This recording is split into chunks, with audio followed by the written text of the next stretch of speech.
Okay, welcome back to my channel wait dear students. तो part 2 of quantum theory of magnetism में आपका स्वागत है।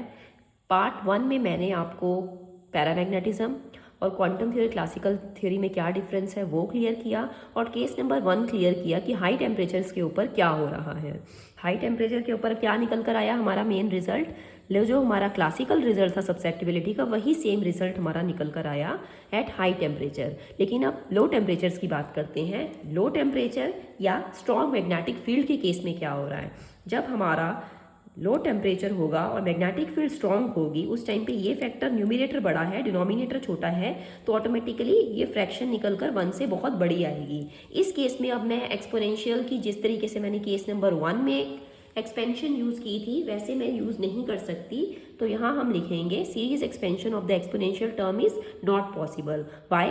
बिकॉज जैसे जैसे आप एक्सपोनेंशियल को एक्सपेंड करोगे वो एक्स फैक्टर भी बड़ा होता जाएगा, एक्स स्क्वायर भी बड़ा है, एक्स क्यूब भी बड़ा है, तो आपको सारे फैक्टर्स इंक्लूड करने पड़ेंगे जो आपने केस नंबर 1 में निगलेक्ट किए थे। तो हम क्या करते हैं, एक्स हम पुट करते हैं जी म्यू बी बी बाई के बी टी। इस फैक्टर को मैं एक्स सब्सिट्यूट कर देती हूँ। नाउ एम मेरा कितना है, एम सिंपल कैलकुलेशन है, ये आपको दिख रही है, स्क्रीनशॉट ले लीजिए। एम की वैल्यू है N summation minus J to J M G J G mu B. Exponential में आपके पास बचा एम जे के साथ जो भी सारा फैक्टर था उसको मैंने क्या सब्सिट्यूट कर दिया यहाँ पर, एक्स। तो मेरे पास समेशन सिर्फ एक्सपोनेंशियल एम जे एक्स ही रह गई। अब मैंने सिंपली जो यहाँ पर कांस्टेंट चीज़ें थी उनको आगे कॉमन निकाल लिया, समेशन जिस पर रन करी है वो सारे वेरिएबल्स अंदर रहे। अब ये जो फैक्टर आपको दिखाई दे रहा है इसको मैं लिख सकती हूँ D by D x of natural log of this. अगर आप इसका नेचुरल लॉग का डेरिवेटिव लेंगे तो नेचुरल लॉग का डेरिवेटिव क्या आएगा, 1 ओवर दिस, और एक्सपोनेंशियल एम जे एक्स का अपना derivative with respect to X आएगा M J exponential M J X. तो इसका डेरिवेटिव यही बनने वाला है, तो इसी टर्म को हम इस तरीके से भी लिख सकते हैं।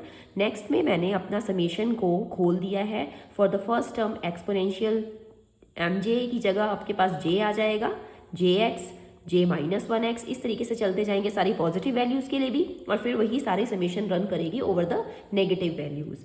तो अल्टीमेटली इन सारी वैल्यूज़ में से मैंने E raise to power J X common निकाल लिया, और जो सिंपल कैलकुलेशन आपको दिखाई दे रही है, किसी स्टेप में आपको कन्फ्यूजन हो तो मुझे आप मैसेज कर सकते हैं, कमेंट बॉक्स में पूछ सकते हैं। तो यहाँ तक सब कुछ क्लियर था। जैसे ही आपने ये सॉल्व किया तो आपके पास एम जे की वैल्यू इस तरीके की बनी, और ये जब आप इसका डेरिवेटिव खोलेंगे, अगर आप नहीं भी डेरिवेटिव खोलना चाहते हैं तो आप इसकी वैल्यू लिख सकते हैं J B J X. M is finally equivalent to this value, और ये बी जे एक्स क्या है, क्लासिकल थ्योरी ऑफ पैरामैग्नेटिज्म में जैसे आपके पास लैंग्वेज फंक्शन एल एक्स निकल कर आता है, क्वांटम थ्योरी ऑफ पैरामैग्नेटिज्म में लो टेम्परेचर्स के ऊपर आपके पास मैग्नेटाइजेशन जिस फंक्शन की इक्विवेलेंट निकल कर आती है that is Brillouin function B J X. और बी जे एक्स की वैल्यू अब क्या है, यहाँ पर बी जे एक्स की वैल्यू है यहाँ पर आपके पास, ये आपके पास फुल वैल्यू है इसकी, जहाँ पर आपको अगेन मैं दिखा रही हूँ, फिर से आपको लिखा यहाँ पर समझाया गया है कि सीरीज एक्सपेंशन इस केस में पॉसिबल नहीं थी, और एम की वैल्यू निकल कर आती है इतनी। कैसे निकल कर आई, पिछले पार्ट में आपको मैंने इसकी एक्सप्लेनेशन पूरी डेरिवेशन आपको करके बता दी है।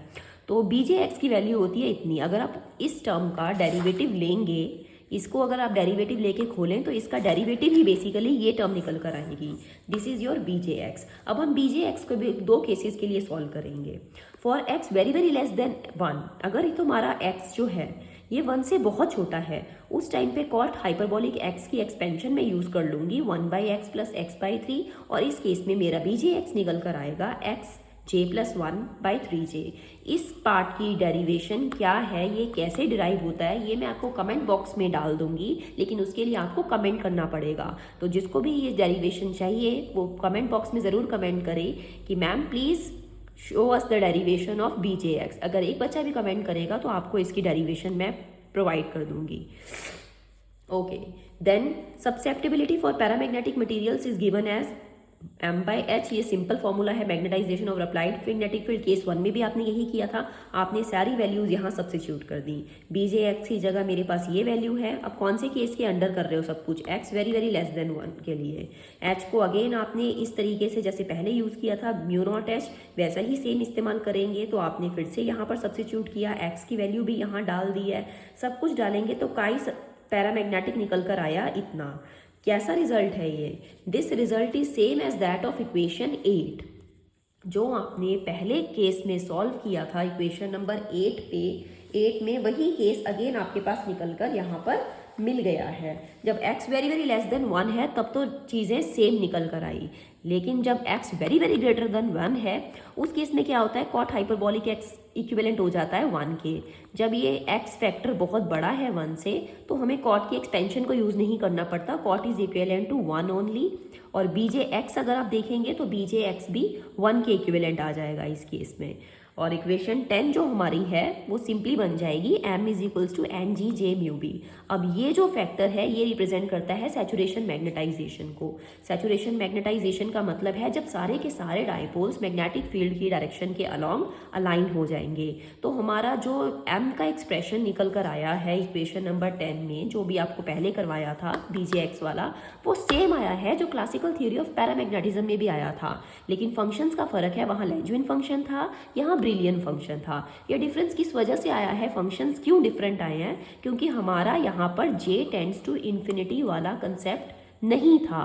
क्लासिकली मैग्नेटिक डायपोल्स किसी भी डायरेक्शन में लाइन हो सकते थे, उनके पास इन्फिनिटी तक वैल्यू थी j की, लेकिन यहाँ पर क्वांटम मैकेनिक्स में जब आपने एंटर किया तो मैग्नेटिक मूवमेंट्स क्वांटाइज्ड हो गए, म्यू की कुछ पर्टिकुलर वैल्यूज़ ही अलाउड थी, पर्टिकुलर ओरिएंटेशंस ही अलाउड थी। अब हम देखते हैं अगर हम j इन्फिनिटी ले लेते हैं तो क्या क्वांटम मैकेनिक्स और क्लासिकल मैकेनिक्स सेम रिजल्ट्स देंगे या नहीं देंगे? देखिए, अगर आप j टेंड्स टू इन्फिनिटी करते हो तो in that case cot hyperbolic x by 2j is equivalent to what, 2j by x।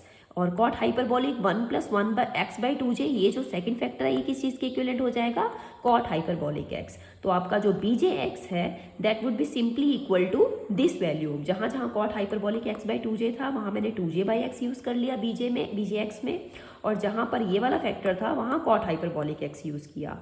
अगर अब मैं इसको इक्विवेलेंट मान के देखूँ, 2j तो गया, तो अगर इस फैक्टर को हम मोटा मोटा अगर मैं कॉरस्पॉन्डेंस बनाऊँ बीजे एक्स की, तो ये इस फैक्टर को अगर मैं हल्का सा निगलेक्ट कर दूँ, अगर मैं कॉरस्पॉन्डेंस ड्रॉ कर रही हूँ तो मैं इसको लिख सकती हूँ cot hyperbolic x minus 1 by X, जो कि मेरा लैंग्वेज फंक्शन ही बन गया। यहाँ है मेजर बात ध्यान देने वाली यही थी कि brilliant function ultimately language function बन जाएगा कब, अगर मैं j टेंड्स टू इन्फिनिटी वाला केस क्वांटम के अंदर लगाने की कोशिश करूं।